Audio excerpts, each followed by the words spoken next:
Bom, não deixe sempre de partilhar estes vídeos de Lembra-te Angola, nem de aderir ao canal. Precisamos muito ainda de si.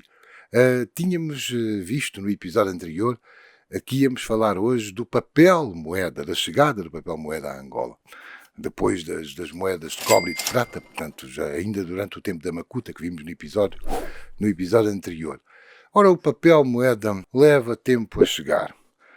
E vem de formas bastante conturbadas, bastante bizarras. Vamos lá ver. No século XVIII, no tempo do Marquês de Pombal, 1760, um pouco depois, no tempo do governador Sousa Coutinho, como vimos outro dia, de facto, emitiam-se títulos de crédito, seja livranças, sejam letras de câmbio. Quando era para enviar dinheiro para o Brasil, para os negócios do Brasil, enviavam-se letras de câmbio que só no Brasil é que eram convertíveis, ou conversíveis, não sei como é que se diz, é que se convertiam em moeda metálica, porque ela em Angola escasseava, como já vimos, desaparecia com muita facilidade, era escondida com muita facilidade.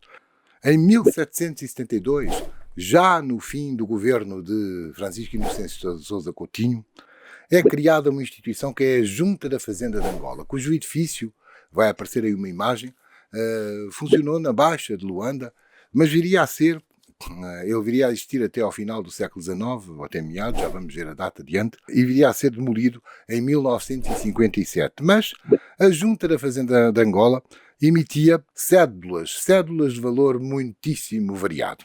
No entanto, isto é em 1772, 10 anos depois, Elias Alexandre da Silva Correia, Elias Correia, de quem já falámos aqui, já fizemos aqui 2 episódios sobre o Elias Correia, que eu convido a revê-lo, historiador da história de Angola, cronista e historiador da história de Angola até ao século XVIII.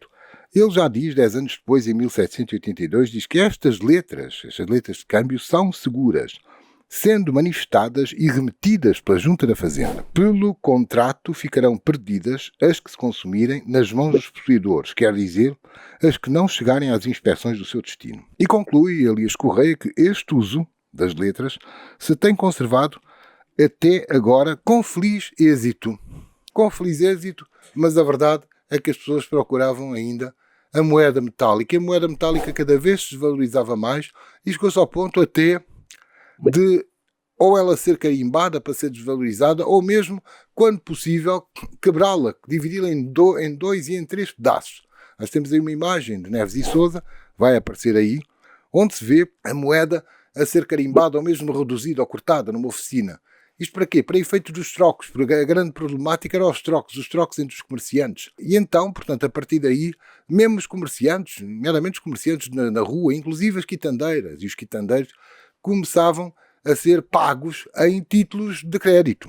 No século XIX, portanto, aquele sistema das letras de câmbio já não resultava, era preciso, a tal Junta da Fazenda tinha que emitir os chamados assinados, os assinados que circulavam, isto é claro que eu estou sempre a referir ao litoral de Angola. No interior ainda havia aquelas moedas tradicionais, já disse, o zimbo, o libongo, o sal, etc. Agora no litoral, Luanda, Benguela, eram os assinados.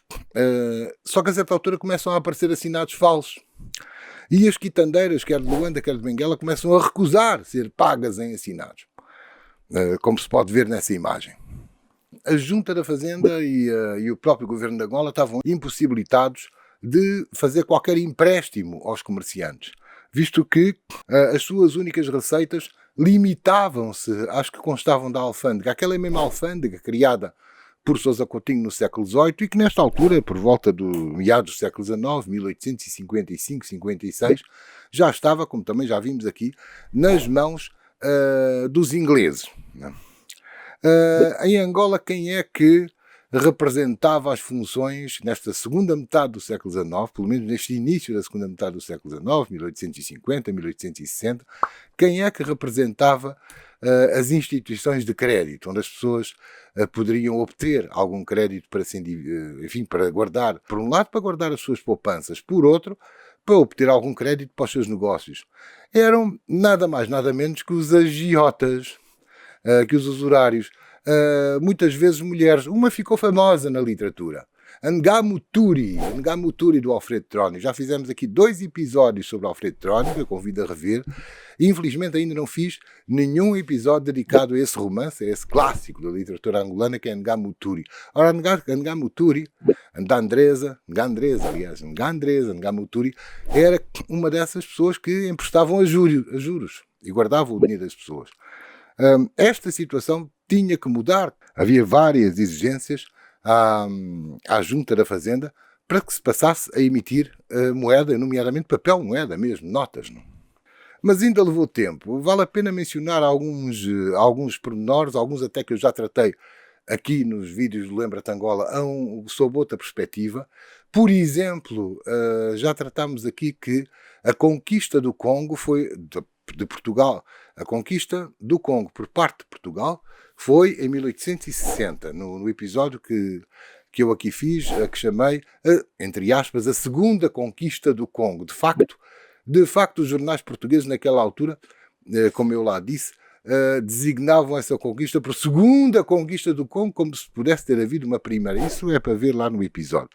O certo é que essa conquista do Congo foi realizada em 1860, mas em janeiro de 1861, o governo de Angola, de Luanda, confronta-se com um problema. É que não há cobre, não há dinheiro para pagar aos militares, aos soldados que participaram nessa conquista. E os soldados, como também já vimos outro dia, eram os únicos que estavam habituados a ser pagos em moeda metálica. Inclusive até eram eles que a faziam circular. Ora, agora nem eles conseguem receber moeda metálica. Portanto, o governador de então, ainda em janeiro de 1861, ainda é o governador Carlos Augusto Franco, ele consegue obter empréstimos sem grande êxito da parte de alguns comerciantes, estão registados nos documentos o comerciante Carlos Augusto Frazão e também o comerciante chamado Tomás Tarração, que fazem empréstimos ao próprio governo para pagar aos militares, para já não se falar das Ngamouturis. Mas a partir de fevereiro desse ano, de 1861, o governador é Sebastião Lopes Calheiros de Menezes, aquele mesmo que assoreou o Largo, que durante 10 anos, até 1871, se chamou Largo do Calheiros. Depois de 1871 passou-se a chamar Largo do Pedro Alexandrino, com a estátua do Pedro Alexandrino. Também já se chamou Portas do Mar. Presentemente é o Largo do Monumento aos Soldados Desconhecidos, mas na prática o Largo da Lela, o Largo dos Correios. Pronto, esse primeiro assoreamento foi feito pelo Calheiros. Ora, o governador Calheiros, esse consegue, de facto, uma conversão da moeda de Angola em Portugal, no Reino, que era como na altura se chamava aquilo que depois na República se veio chamar a metrópole, no Reino. Não é? Na prática, a macuta vem mesmo a ser substituída pelo real. E a ideia é criar notas que circulem. Ora, não muito tempo depois, a ideia era mesmo que a própria Junta da Fazenda em Angola viesse a criar notas, mas isso não foi necessário, porque passam 3 anos, 3 anos e tal, em 1864, em Lisboa, pela lei de 16 de maio de 1864, é criado o Banco Nacional Ultramarino. Já falámos aqui do Banco Ultramarino, num episódio, aliás, até recente, pode ver aqui. O seu objetivo era auxiliar o comércio e a indústria, uma indústria ainda muito incipiente, portanto, emprestando aos comerciantes e aos industriais e também ainda até aos próprios agricultores. Já vimos também que isso foi desastroso para os agricultores africanos, sobretudo angolanos, que ficaram bastante endividados, o que beneficiou a chegada de mais colonos portugueses a Angola, não é? e uma marginalização dos angolanos negros. Não é? Mas, por outro lado, há um outro lado do Banco Ultramarino em Angola, ele também emitia para São Tomé e para Cabo Verde, e as notas que emitiam circulavam quer em Angola, quer na Guiné, quer em Cabo Verde. O papel do Banco Ultramarino em Angola vai ser útil noutros pontos que vamos já ver quais são. Quer dizer, na verdade, o Banco Ultramarino, durante os primeiros 15 anos, emitia em parceria com a Junta da Fazenda. Mas depois a Junta da Fazenda vai ser extinta. Aliás, ela vai ser extinta em 1888, mas ainda estamos na década de 60 do século XIX, 1864 e por aí fora. Ora, vamos ver. É certo que na década de 70 do século XIX nem sempre as notas emitidas pelo banco coincidiam com a moeda metálica. Houve várias vezes, várias corridas ao maquinista para levantar o dinheiro, como aparece nessa imagem aí. No entanto, na década de 80, os títulos emitidos pelo Banco Ultramarino vão ser úteis a obras importantes em Angola, que ainda hoje são de registar. Uma foi no tempo do governador Ferreira do Amaral, em 1884, a construção de uma ponte sobre o rio Lucala, porque antes disso as pessoas atravessavam o Lucala mediante um acordo que faziam com o Soba local, com o Soba Caboclo. É construída uma ponte, graças a essa emissão de títulos. Em 1866 surge um projeto notável que dura até hoje, que é a proposta de encanamento, portanto de canalização da água desde o Bengo até Luanda. Portanto, essa água do Bengo, que é canalizada até então, como eu já disse, noutros momentos, nomeadamente na Luanda, a cidade sem rios, até então a água chegava em barris, vinha de barco. Agora ela vai ser canalizada, e vai ser canalizada numa obra que é inaugurada em 1888, também já vimos aqui, que dá origem, que é o início, o bairro operário em Luanda, origina-se com os operários que trabalhavam nesta construção. Ora, isto deve justamente às cédulas e notas emitidas pelo Banco Ultramarino. Caso contrário, seria impossível custear esta obra.